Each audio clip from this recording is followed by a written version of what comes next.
શ્રી સ્વામિનારાયણ ભગવાનની જય. સર્વ હરિભક્તો મિત્રોને જય સ્વામિનારાયણ.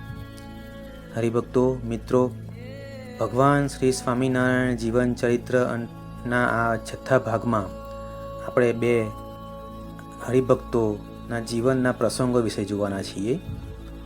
આદર્શ ભક્ત ગાથા.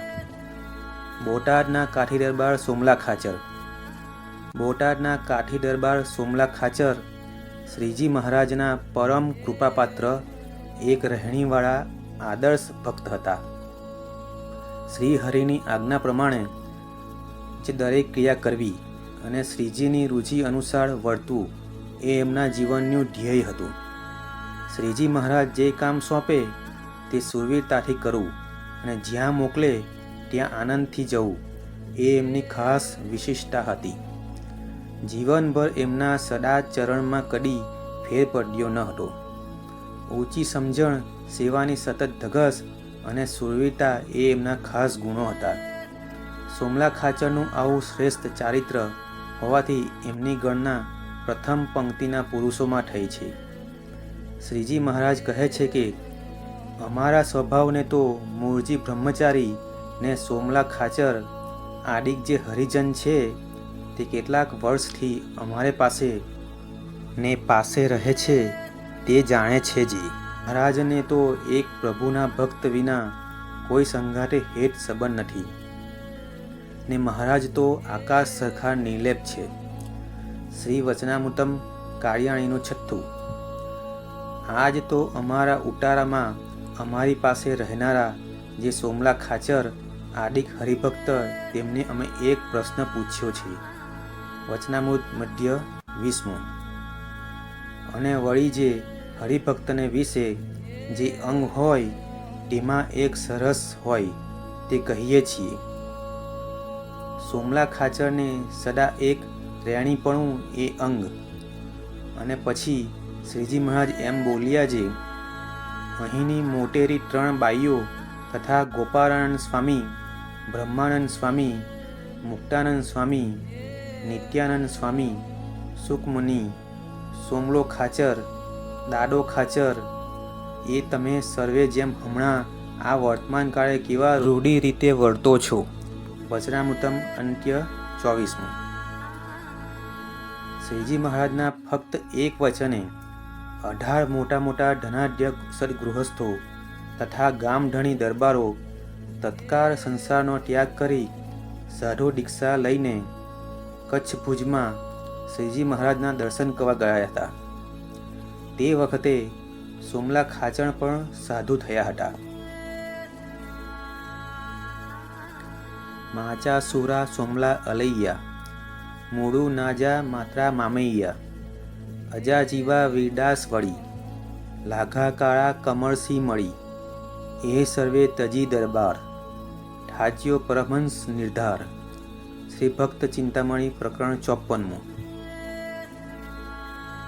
શ્રીજી મહારાજ પોતે ત્યાગી, ગૃહી સહુ નર નારીઓને ધર્મ નિયમના કડક વર્તમાન પડાવતા અને તપ ત્યાગની અતિ આકરી કસોટીમાં હર વખત કસતા. મહાપ્રભુ શ્રી હરિએ વિક્રમ સંવંત 1864ની સાલમાં શુદ્ધ કંચન સમા પોતાના અનન્ય ભક્તોને ફક્ત પત્રથી સાધુ કર્યા હતા. શ્રી હરિના પત્રથી સાધુ થયેલા સોમલા ખાચર વગેરે સહુ ભક્તો શ્રી હરિની અતિ આગ્રહભરી આજ્ઞાથી પાછા ગૃહસ્થાશ્રમમાં આવ્યા હતા. સોમલા ખાચર સ્ત્રી, દીકરા દીકરી વગેરે કુટુંબ પરિવારવાળા અને વ્યવહારે સુખી હતા. ગિરાસની સારી જમીન પણ પોતાને હતી. સદ્ગૃણી 2 યુવાન પુત્ર હતા. પણ એ બંને થોડા દિવસને અંતરે અક્ષરવાસી થયા. એથી પોતે સંસાર વ્યવહારની રીતે ઘણા જ મુશ્કેલીમાં મુકાઈ ગયા.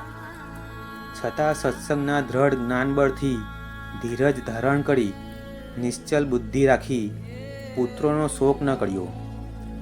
એટલું જ નહીં પણ વિશેષપણે ભગવત સુખની શ્રેષ્ઠતા સમજી પોતાના ગિરાસની જેટલી જમીન હતી તે શ્રીજી મહારાજને અર્પણ કરી દીધી.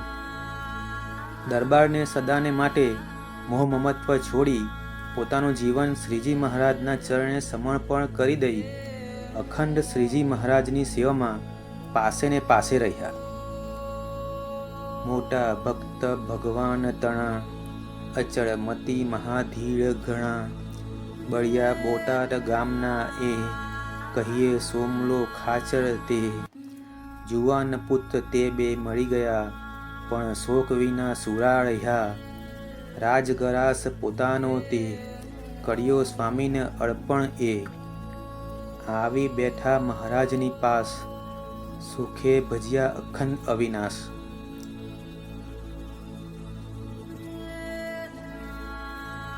સદગુરુ માધવદાસ સ્વામી રચિત શ્રી હરિકૃષ્ણ ચરિત્રામૃત સાગર અધ્યાય 91 આદર્શ ભક્ત ગાથામાંથી. જય સ્વામિનારાયણ.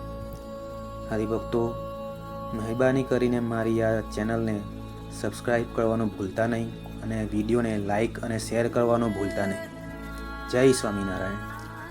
આદર્શ ભક્ત ગાથા અંતર્ગત હવે બીજા એક હરિભક્ત છે ભગા દોશી.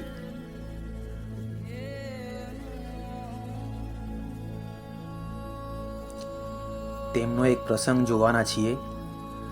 એકવાર બોટાદવાળા ભગા શેઠને તૂટિયાનો રોગ થયો.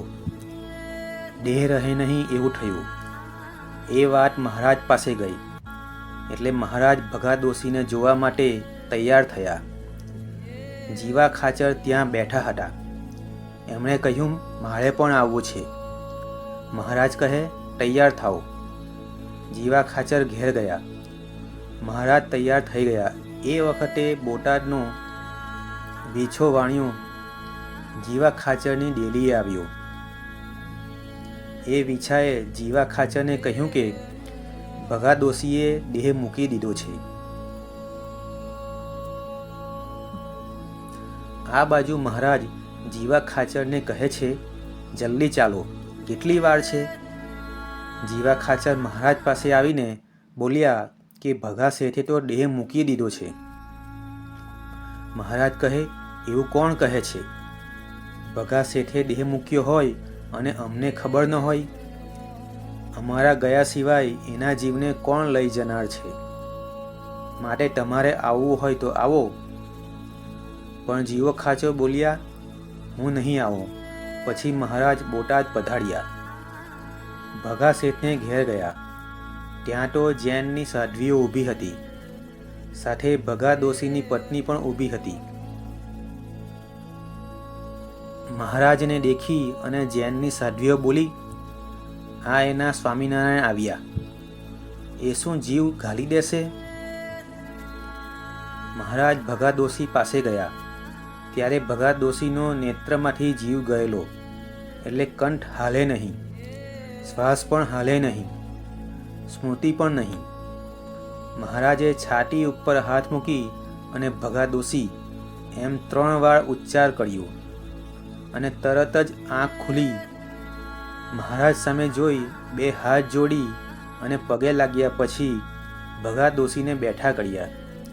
મહારાજે કહ્યું, સાકરનો શીરો કરી લાવો. શીરો લાવ્યા. મહારાજે પોતાના હાથે શીરો ખવડાવ્યો અને બોલ્યા, હવે ભગા દોશી સાજા થઈ ગયા છે. પછી રજા માગીને મહારાજ ખડકીની બહાર નીકળ્યા. ત્યારે ગામના માણસોએ કહ્યું કે ભગા દોશી તો સ્વામિનારાયણ ભગવાનના પરમ ભક્ત છે, પણ એમના ઘરનું માણસ સત્સંગી નથી.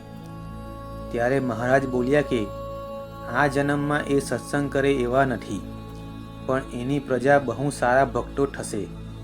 પછી ભગા દોશી સારા રહ્યા. શ્રી સ્વામિનારાયણ ભગવાનની જય. હરિભક્તો, મિત્રો, આ હતા 2 પ્રસંગો ભગવાન શ્રી સ્વામિનારાયણના ભક્તના. જો તમને આ વિડીયો સારો લાગ્યો હોય, પ્રસંગો સારા લાગ્યા હોય તો જરૂરથી શેર કરજો, લાઈક કરજો અને હા, મારી ચેનલને સબસ્ક્રાઈબ કરવાનું ભૂલતા નહીં અને બેલ આઇકોનને પ્રેસ કરવાનું એટલે કે દબાવવાનું ભૂલતા નહીં. જય સ્વામિનારાયણ.